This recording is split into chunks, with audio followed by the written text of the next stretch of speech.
Good afternoon and welcome. I'm Dr. Tracy Frederick, Executive Director of Kansas School Board Resource Center, and here with me is Ward Cassidy, our Senior Advisor and former Executive Director. So if you are new to our webinars and you're not familiar with the Kansas School Board Resource Center, just want to let you know that our mission is to help school board members be effective advocates for students to improve academic outcomes. So this afternoon, we are hosting Daniel Buck, who will talk with us about one of the toughest challenges facing schools today, restoring order and respect in the classroom. In the current school climate, we know that teachers are increasingly managing consistent classroom disruptions, and often overlooked consequences of those disruptions is the overall impact on student achievement and the connection between persistent student misbehavior, classroom interruptions, and academic struggles and declining academic performance for all students. So I want to introduce you to our panelists. Daniel Buck serves as a research fellow at the American Enterprise Institute, or AEI. He's a director of the Conservative Education Reform Network and an affiliate of AEI's James Q. Wilson Program in K-12 Education Studies, where his work focuses on K-12 education, charter schooling, curriculum reform, and school safety and discipline. Daniel holds a BA in English and Spanish and an MA in Curriculum and Instruction from the University of Wisconsin-Madison. And he is the author of What is Wrong with Our Schools? And his work has appeared in the Wall Street Journal, National Affairs, National Review, the New York Post, and First Things. So if you're, as I mentioned before, I just want to let you know that we will have a Q&A time after his presentation for you to ask some questions. So if you do have some questions, please put them in the Q&A box at the bottom of your screen, and I will ask them at the appropriate time. Also, as you may have heard, this presentation is being recorded. So if you receive a link to you will receive a link to the recording to review and share, and it will also be archived on our workshop video section of the KSBRC webpage. So that's all that I have, and without further delay, I'm going to turn it over to Mr. Buck. Thank you so much. All right, thank you for that intro, Tracy. Give me a second to bring up my presentation, and while I'm doing that, I just have to note that I'm always introduced as the director of the Conservative Education Reform Network, and every time I hear that title, the Conservative Education Reform Network, I think, well, what do I stand for? I stand for high standards, discipline, focusing on academics, and kind of back to basics in the classroom. And I guess that makes me a conservative in today's day and age. What we do with that, I'm not sure. But without further ado, let's get started on all of this, restoring order and respect in the classroom. Thank you all for joining. Thank you, Tracy, for organizing this and inviting me to speak today. I censored some of it. This is very raw data. This is a bullet point list that I started when I was working in the inner city as a teacher. Just before I even kind of get into the data and the research and the theory and what should we be doing, I want to give you a sense of what do teachers actually have to put up with on the ground. So this is, other than editing out the swear word at the top, this is a completely unedited document that I typed up when I was still a teacher in the inner city. Now, I wasn't a first or second year teacher at this point. This is my 6th or 7th or 8th year, so I had quite a bit of experience under me. And I had, not to toot my own horn, I had the highest reading growth in the school that year as an English teacher. And I only say that to be like, these aren't the notes of a first year teacher that has no idea what they're doing. I had a lot of years under my belt. I felt like I was pretty competent. I'll tell you, I wasn't the best teacher in the school. There were a handful of others that I know that were better than me, that I still looked up to and went to them for advice. But this is a competent teacher. This is what a competent teacher has to put up with. If we're expecting every teacher to be a superstar, that's just not going to work. So this is the kinds of things that teachers kind of have to put up with on the ground for about 1 month. Everything that happened in the school, I would go to this document and type up a bullet point. I'm not going to go through all of these because there's way too many. There's almost a fight between two girls for looking at each other. So I was teaching, 2 students were kind of looking across at each other. One thought the other one was giving them the stink eye. They both stood up. They started screaming at each other. The reason there wasn't a fight is some of my other students grabbed him by the arms, held them back while I was radioing for security or an administrator. They came in, no students were sanctioned. There was no punishment, there was no suspension, there were no detentions, nothing. It was just, oh, well, they're calm now. Just go on with your lesson, okay? And then the admin left. And I'm left standing up there. These two students are still fuming, right? They're at, a level 10 out of 10 anger. And I, after that happened, am just supposed to move on. Supposedly it's okay that they were just dropping F-bombs and trying to fight each other. Second bullet point, phones in the hallway incident. We had a school rule that if a student had a phone, we as teachers were to confiscate it, give it to the front office, and then the front office doesn't give it back until a parent comes and picks it up. But an hour later, I'm walking down the hall and I see my principal handing the phone back to the student in the middle of the day. And I say, what's going on? And she looks at me and says, well, do you want to stay until the parent comes? And for the rest of the year, anytime a student has a phone, I'm getting grief as a teacher. Why aren't you enforcing this rule? But my administrator isn't enforcing the rule that they set. Now I understand her dilemma. Like, I don't want to stay here until 7 or 8 p.m. to have the parent, and then I can give it back to the parent. But if you're not going to enforce the rule, don't set the rule. I didn't edit out one of the swear words in there, but fecal matter in the bathroom. Over on the other side, I had a whole entry just for one fight where my class was going normal for a day. Another student came into my room, started screaming, F your dead dad. Again, a fight didn't break out because my own students held these two kids back from probably committing a felony that day. Whole class was evacuated, so the student who's picked the fight could have a second to calm down. And then that student who ran into my room started this ruckus, no punishment, none at all. If anything, my administrator was yelling at the other teacher because why did you let this kid run out of the classroom? It was the teacher who was getting pressure and getting in trouble because he let the kid run out of the classroom. I mean, do you expect them to teach by the door? Like, what's your expectation there? Instead of the student who, was screaming profanities and trying to pick fights and all of those kinds of things. I wanted to do this for the whole year. This is about 1 month's worth of bullet points. And then I just stopped because it was too much to keep up with. I was in the inner city. I was in the highest crime neighborhood in Wisconsin, where I live, the highest crime zip code. So it's pretty atypical, the extremes that I saw in my building.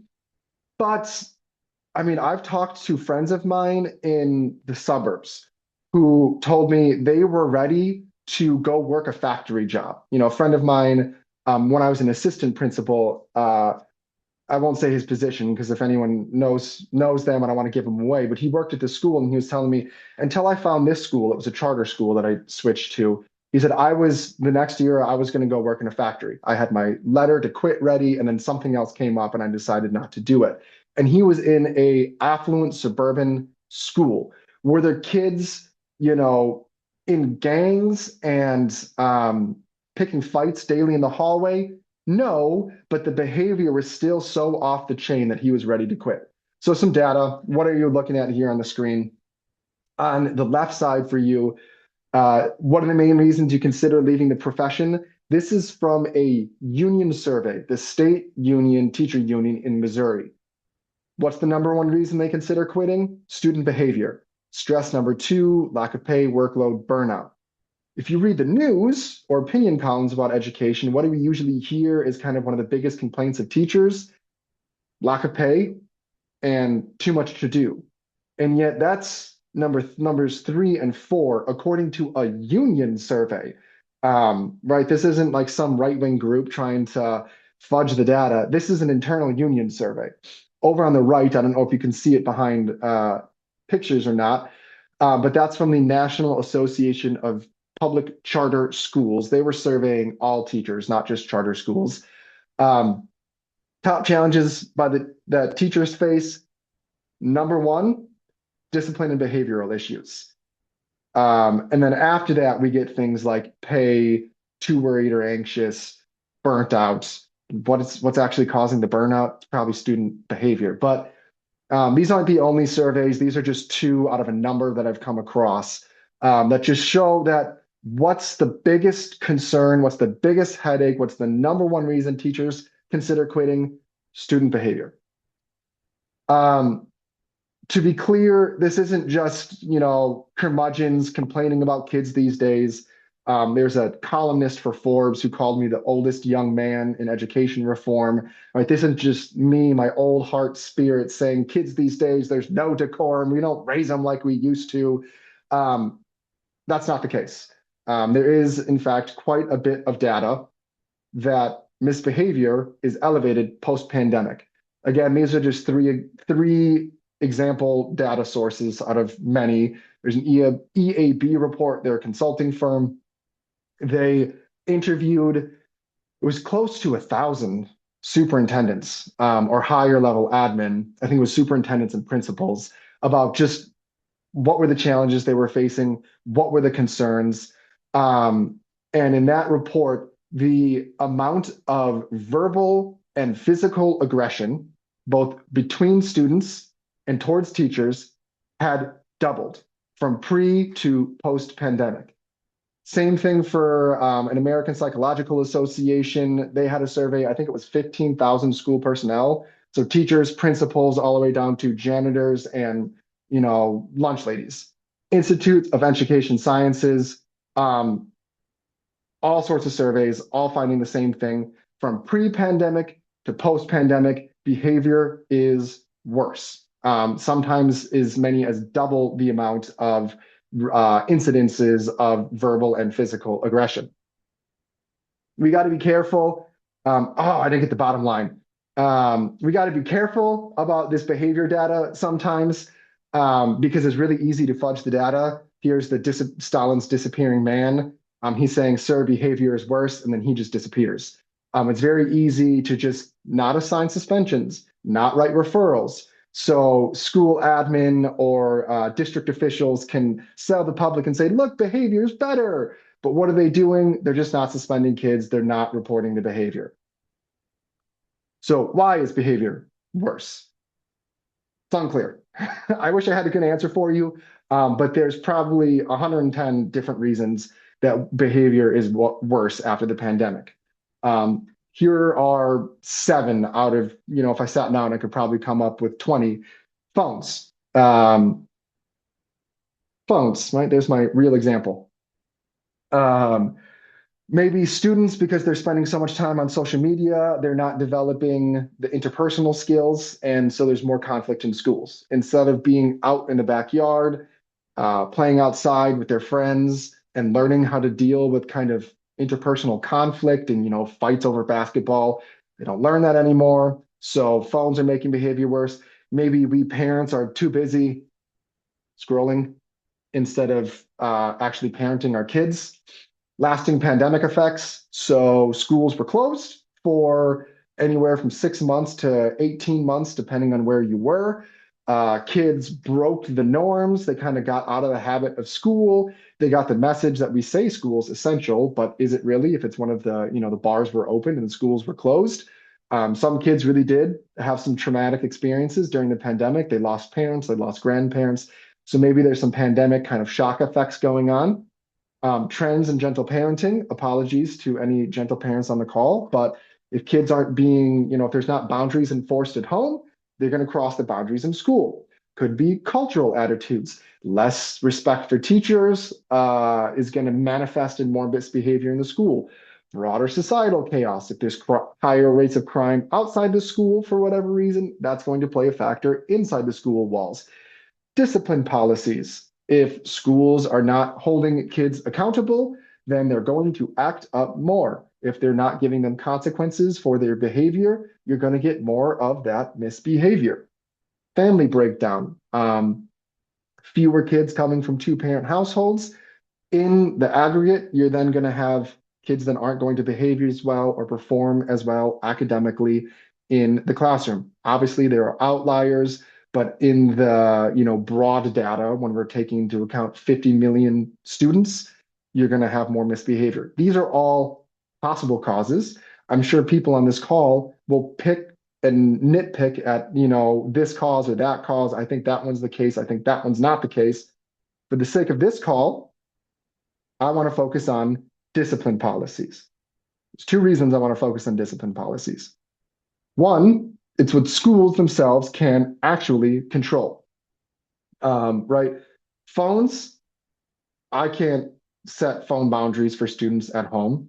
Cultural attitudes, I can't control what Hollywood is making or what our politicians are saying in public. I can't change how parents parent. There's some charter schools that have parent agreements where to attend the school, the parent has to agree to do 20 minutes of homework with the student a night and read 20 minutes a night with them, at home, which is great for schools of choice. But public schools that have to accept everyone and there's no lottery and there's no choice involved, they can't set those parent agreements. So schools cannot affect how people parent at home. Schools can control their discipline policies. So that's what we're going to talk about for the most of the rest of this little webinar that we got. The other thing is causes do not necessarily equal solutions. They can, we want to do a root cause analysis, figure out, is there, a flaw in the policy? Is there something that we're doing that's making behavior happen more often? They can be good finding the causes for prevention in the future. But if the house is on fire already, we don't need to wait until we figure out what caused it. Just going in and moving the candle away from the drapes isn't going to put out the fire. You got to turn the hoses on and put out the fire and then do a root cause analysis to kind of keep that from happening in the future. So some research. The research is quite clear. If the why is unclear, the research quite clear.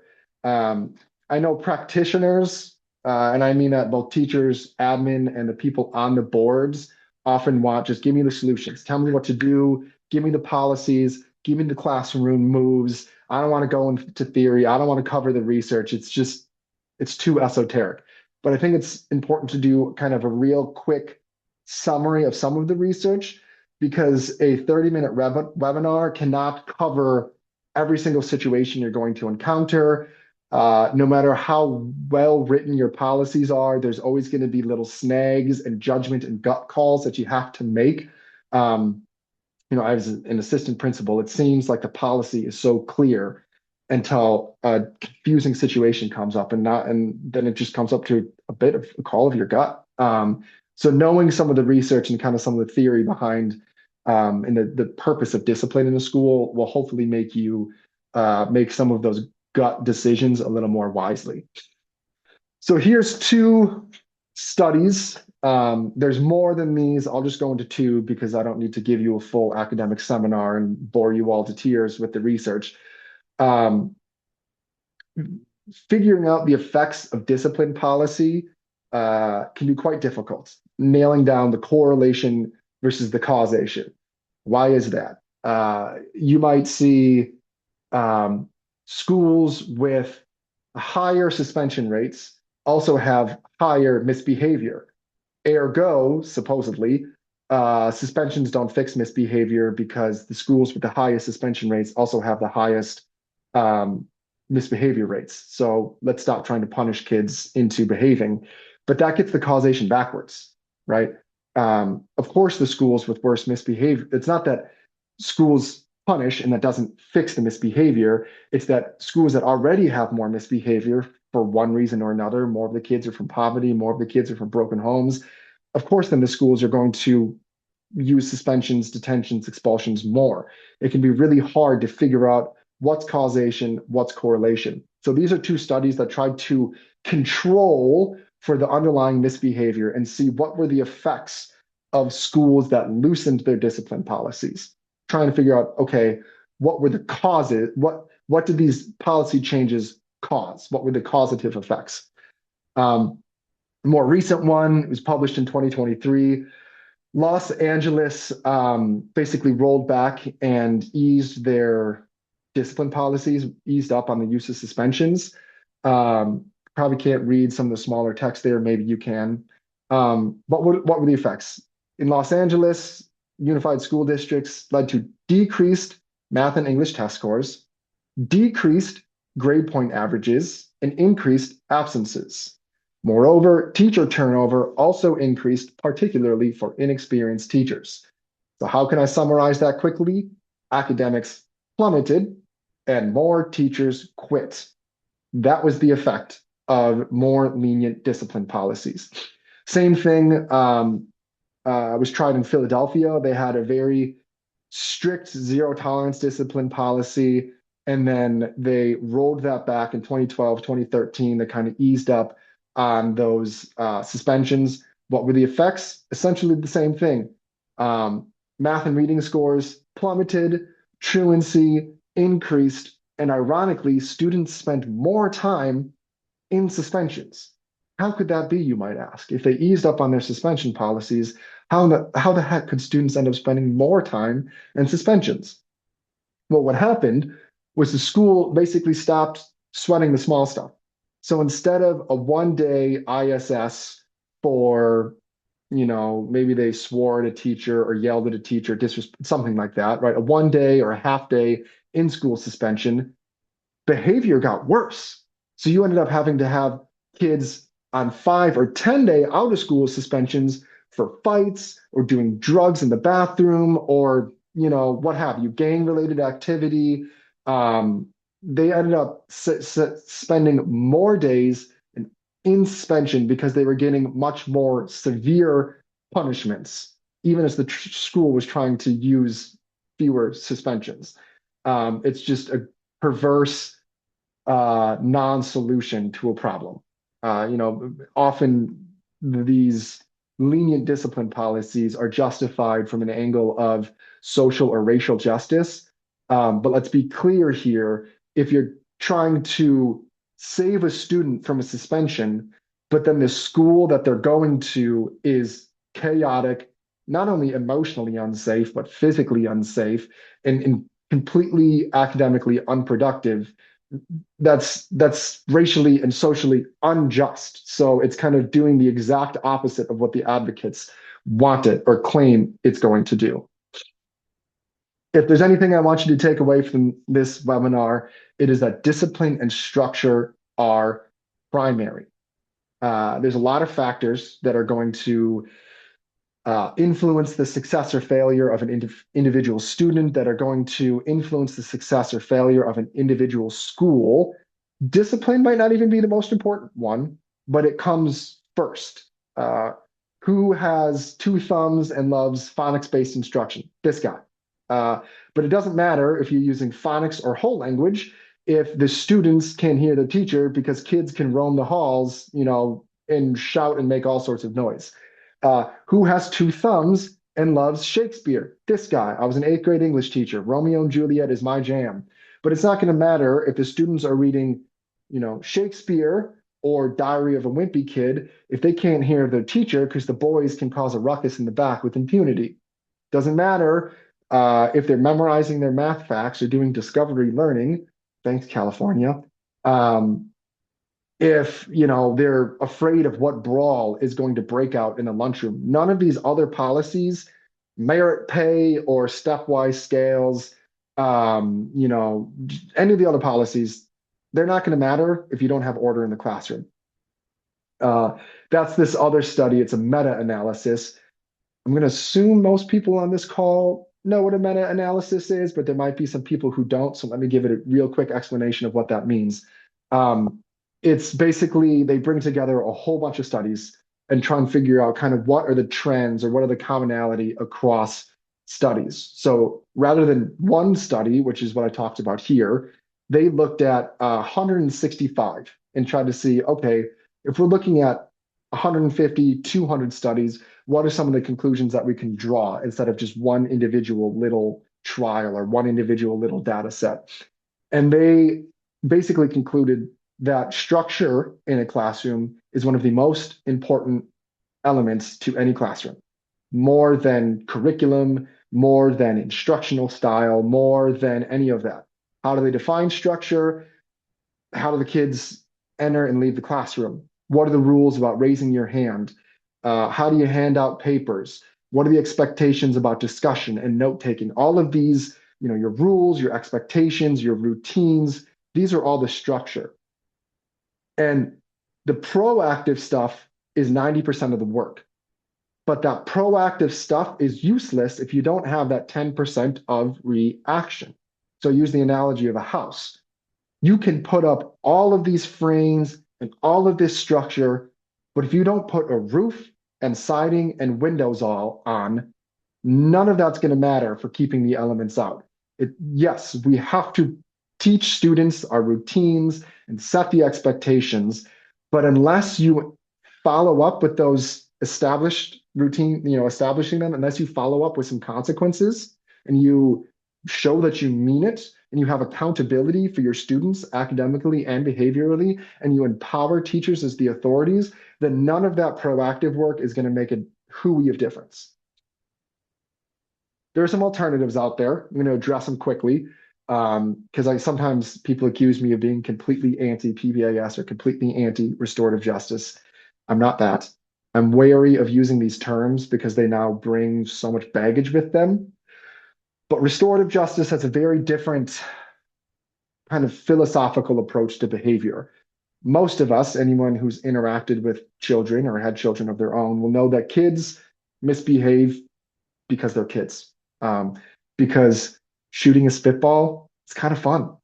Getting a rise out of your teacher is kind of fun. Because being rebellious is just part of human nature. It's part of childhood. They find the line and they want to push it because that's what kids do. Restorative justice puts the cause of misbehavior always external to the student, right? It's never just because the kid isn't perfect. I love my children. I loved all of my students. They're not always perfect little angels. Okay. We got a little good and a little bad in all of us.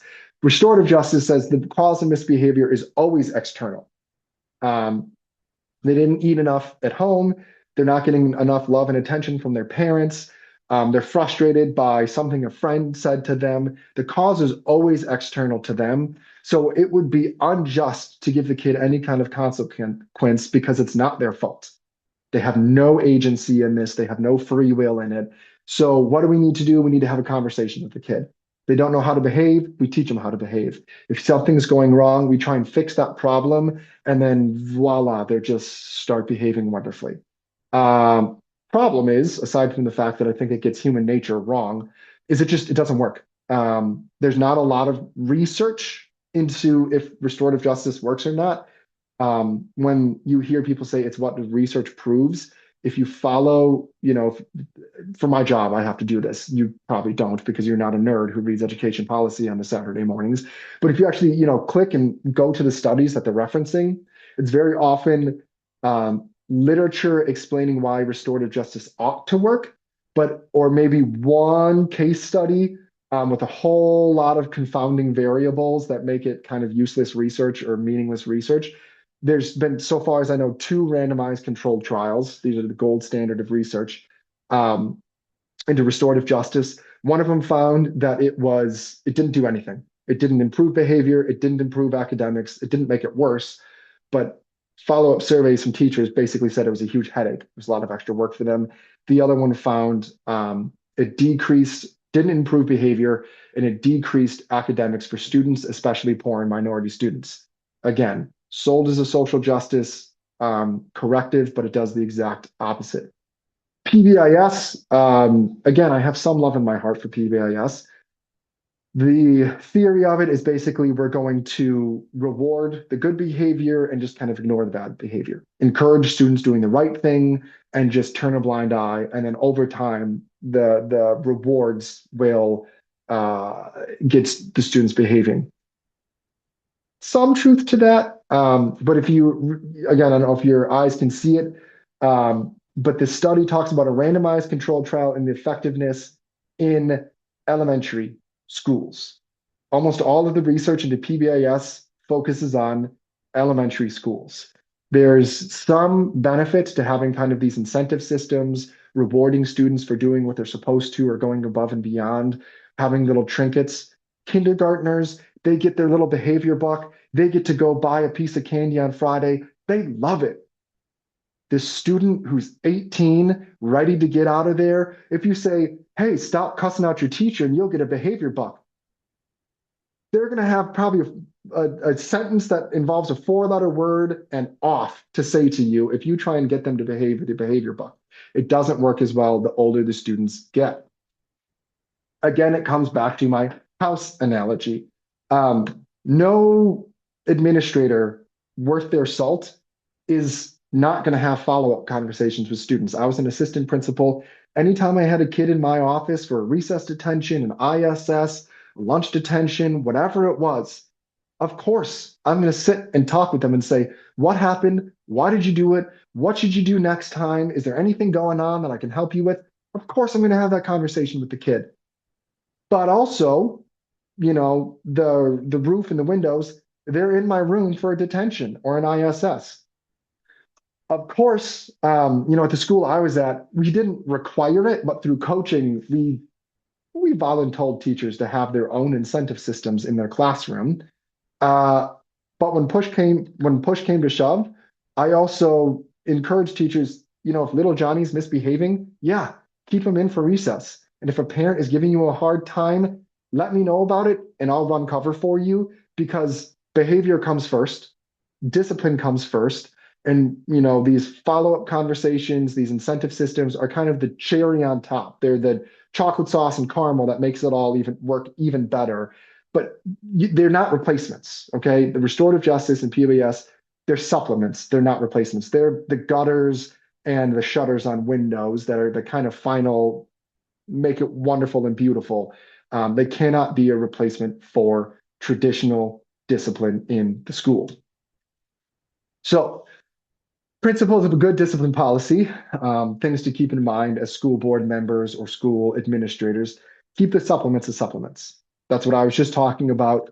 By all means, have a system for follow-up conversations. Again, I don't like to use the term restorative justice because it comes with too much ideological baggage.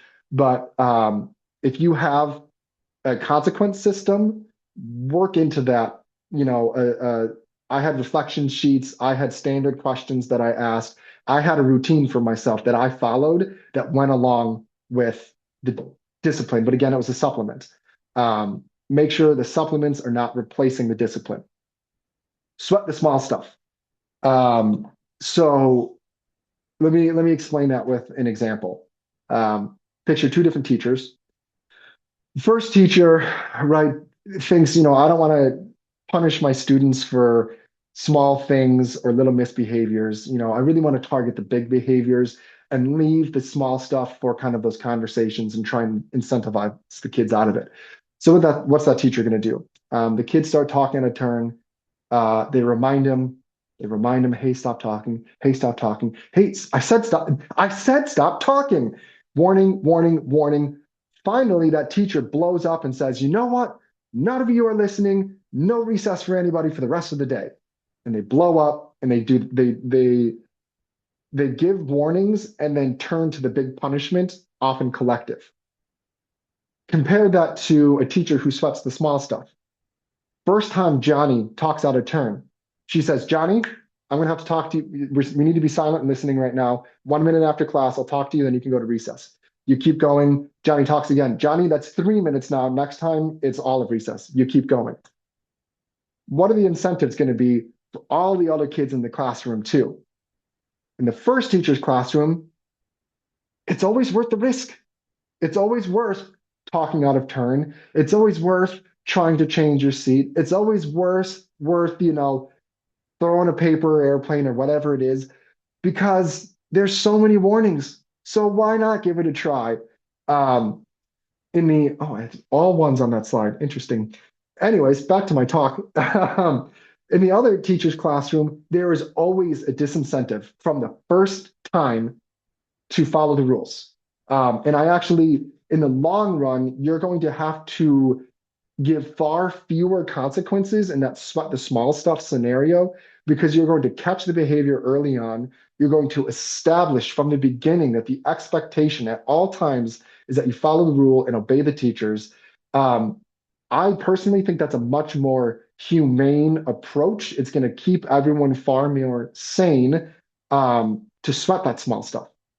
And kind of have what we call a progressive discipline, where it's small consequences for small behavior and then builds up to bigger consequences. I'm not saying we give the kid an OSS because he talked out of turn. Does that need to be an option out of school suspensions? Yes. But I actually think it's going to be much more effective if you focus on little consequences for little behaviors and really stress that. You'll hear, well, I can't focus on, little dress code infractions because I got bigger fish to fry. And I want to grab those admin by the shoulders and shake them and say, yeah, you got bigger fish to fry because you're not dealing with the small fish to begin with. Last thing, empower the teachers. This can lead to some counterintuitive disciplinary practices. I'll start with the most counterintuitive and then go down from there. Um, when I was an admin, I would often, more often than not, I would ask the teacher to carry out the consequence, which initially got a lot of pushback from my teachers. And then they all came around to it. Because think through it. I, as an admin, I'm one person, I have one office. So I only have this very limited bandwidth of consequences, detention, in-school suspensions, whatever it is that I can handle. It's very limited. One guy, maybe two chairs in my office, but even that, you don't really want to have two kids in trouble overhearing those conversations. But if I can deputize all of the other teachers into it, now all of a sudden we have 50 people that can take care of these small little consequences. And suddenly we can stay on top of 50 times as many behaviors, and you're going to have far more order in the school. Wherever students are, they know they're going to be expected to behave, and you end up you have fewer misbehaviors, you have fewer consequences. It's easier for everyone in the long run. Also, when you do that, it empowers the teachers as the authorities. Sometimes the implicit message to students can be, you don't really have to listen to the teacher until they threaten to call the admin. When I bring a student into my classroom, talk with them, what you did was, unacceptable. And that's why you're going to go back to Mr. Smith's room and you're going to sit there bored through lunch. You're going to write him an apology for what you did. And if you give him the slightest bit of trouble during that lunch detention, if you speak out of turn once, I will see you next week for all of your recesses. Do you understand? And the kid looks at you and goes, oh, yeah, I understand. But what does that do? That establishes the teacher as the authority. You don't have to listen to me as the admin. That teacher is the person who deserves your deference and your respect. Other things, never, ever undercut a teacher's authority. Once you work in administration, once you work on a school board, you start to see that teachers can cause some of the misbehavior. You might have a newbie teacher that just can't handle their classroom. And it's not, you don't really want to punish the kids because it's like, it's this teacher can't handle their classroom. But even so, under no circumstances can you just send that kid, or can you allow an administrator to send that kid that was kicked out of class back 5 minutes later and say to the teacher, you need to figure this out. You always need to stand behind that teacher, pull that teacher into your office. Again, I'm kind of speaking to admin here, but can be, school board members can incentivize this. You as an admin, you say to that teacher, hey, like your classroom's out of order. We can't let this keep going. I'm going to sign you up for all of this coaching. We're going to put you on an improvement plan. But that needs to all happen behind the scenes. And what the students see need to always be the admin and the board supporting that teacher in the moment. Because the minute you undercut their authority, their classroom is chaos for the rest of their year, and you have set them up for failure. What can boards themselves do? Because you're not, I was an admin, I had a little more control of the day to day. If you don't already, climate surveys. I know somehow the school near me, my local public school, shut down climate surveys. I think because the board didn't like what they were hearing, and the administration didn't like what they were hearing. There's a few reasons for that. Going back to Stalin and the disappearing man, behavior data is very easy to fudge. But if you send climate surveys to parents to teachers and you include discipline in there, you're going to get a clear idea of what's going on. I would encourage you to leave space for open-ended responses. What are the behaviors that you're seeing? And one, it will be shocking and informative to you, I think, unless your school district already has behavior under control. But if you are, while you're on this phone, on this webinar, so it'll be informative to you. But more importantly, if you as a board, or you see it a lot with state level policies, try to tighten up on behavior policy, the media reaction is going to be awful. The reaction from the activist class is going to be awful. I can guarantee you're going to get a headline like school board or state policy makers try to implement rules that experts say will result in more Black students getting suspensions. And it's just going to be awful. But if you have these climate surveys, all of a sudden you can say, I know that's what that expert says, but here's what my teachers are saying to me. They're saying right now, this is a real quote that I read in one of these. The implicit rule is that students don't get in trouble unless blood is drawn. So you kind of have clapback and you have rhetorical cover for yourself, and you're going to have the data to say, I hear what that expert's saying, but right now our schools are violent. Those very students that you want to protect aren't even physically safe right now. So we're going to clamp down on behavior for their own good. It's going to provide you the rhetoric and the stories and the anecdote and the data that you need to make this happen. Hold admin accountable. Most schools have a halfway decent discipline policy. If you want, I have a discipline consulting little practice shop. I can come in, I can hold some teacher prep and discipline and administrator prep sessions. I can do like an audit of your discipline policies. Usually the policies are pretty good. It's the enforcement side where it kind of goes to bat guano or whatever you want to say. Understand all of the incentives for an administrator are to brush behavior under the rug.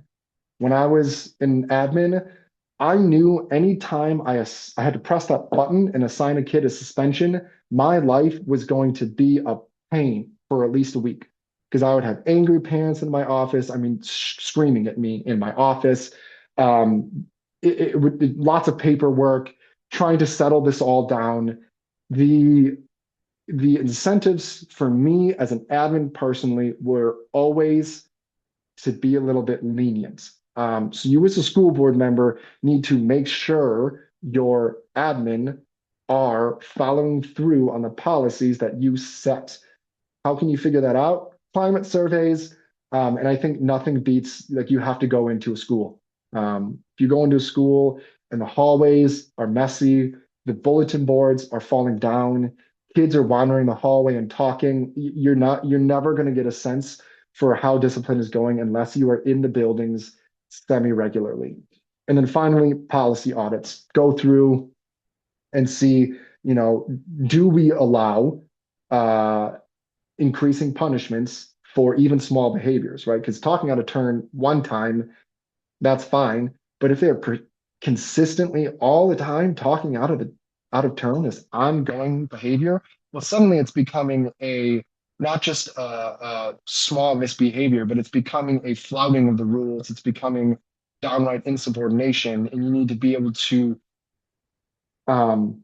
level up the punishment. So all sorts of things you can look for in your policy audits. Someone I was talking about earlier here, the principles of good discipline policy. Other than that, love to answer any questions that you have, friendly ones, spicy ones, pushback, agreement, whatever you got, I'm here. Thank you so much, Daniel.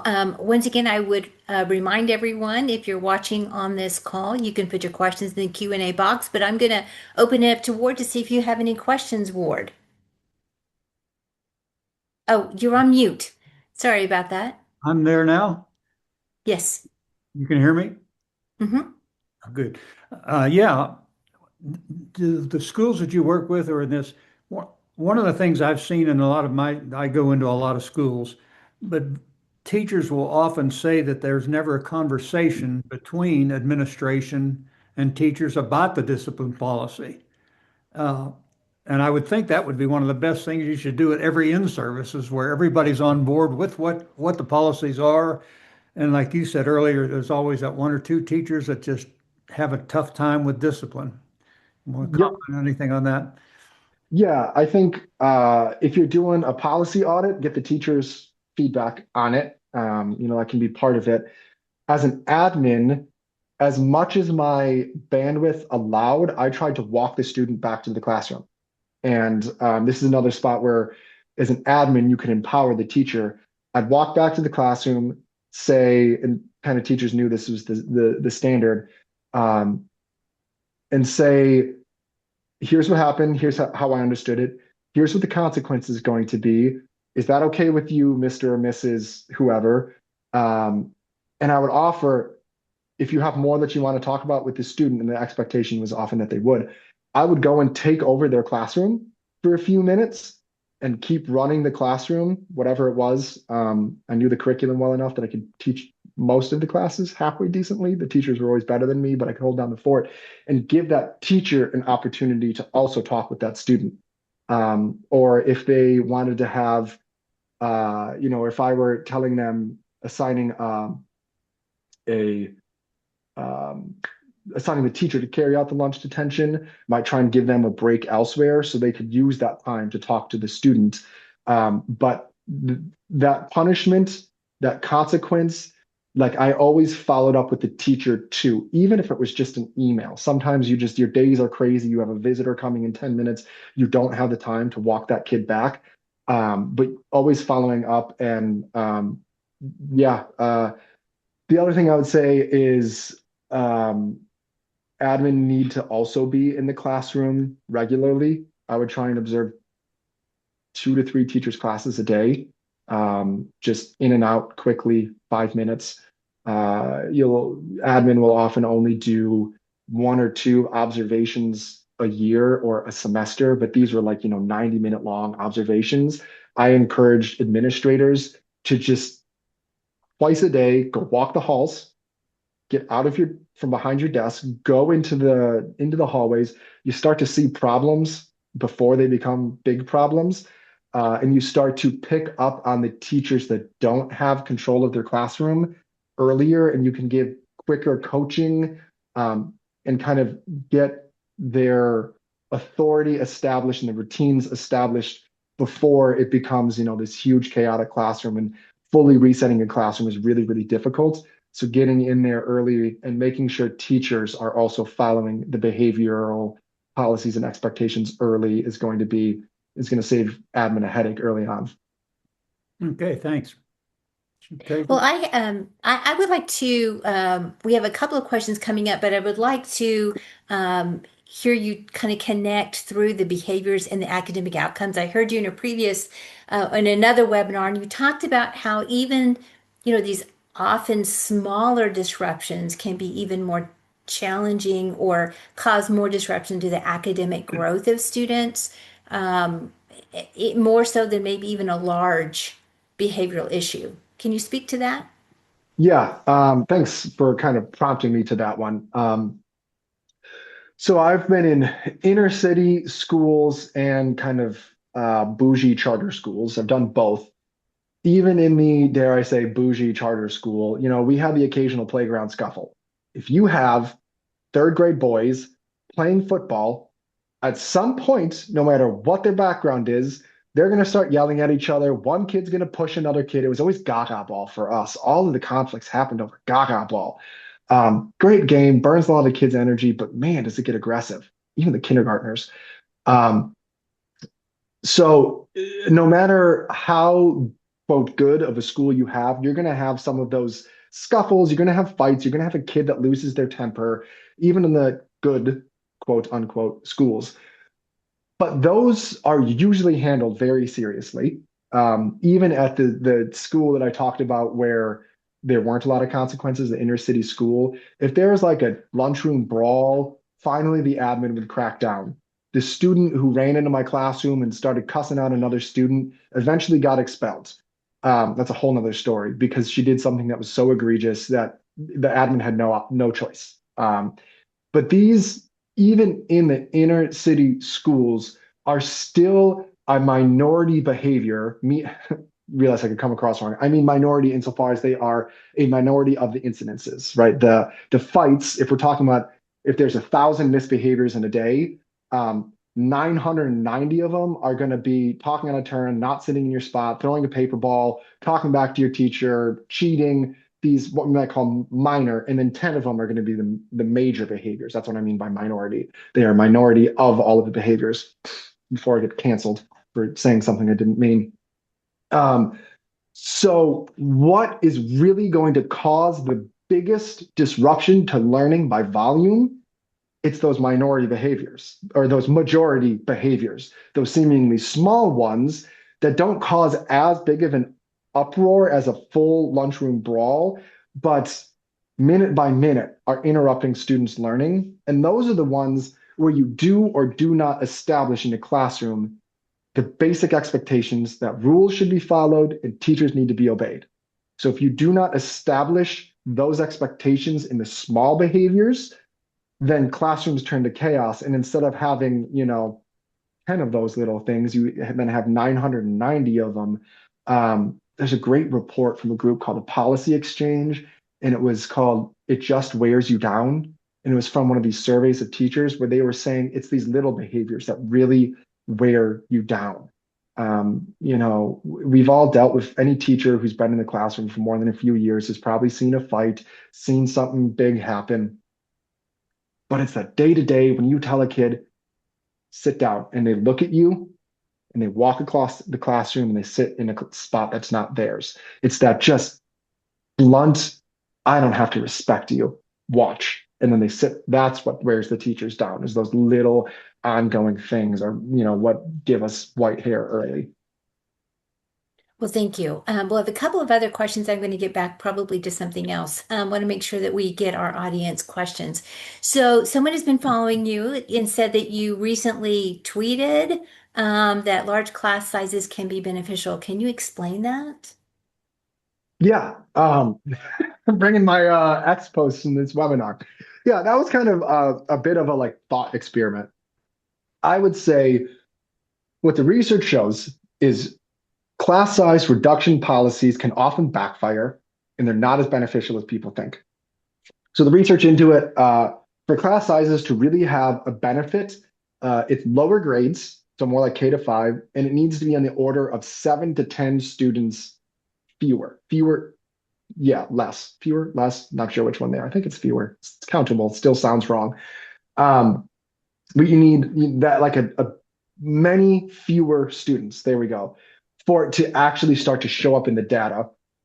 So there might be a better ROI policy intervention than class size reduction. The other thing is when it happens at the state level, California tried this and then they had to reverse the policies because it was disastrous. They set class size reduction policies.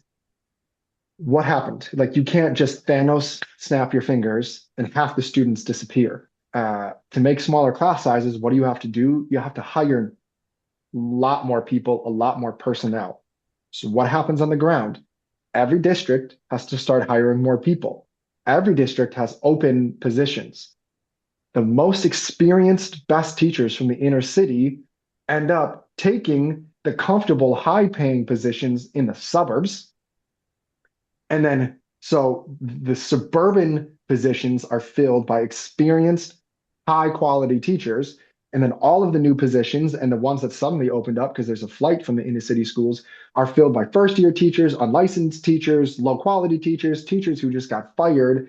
And it's this grossly inequitable, let's use that term, effect where the suburban schools benefit greatly. They get all the good teachers, they get smaller class sizes, and then the urban schools, academics plummet. And again, California, it was in the 90s or early 2000s, tried this and then reversed course because it was such a disaster.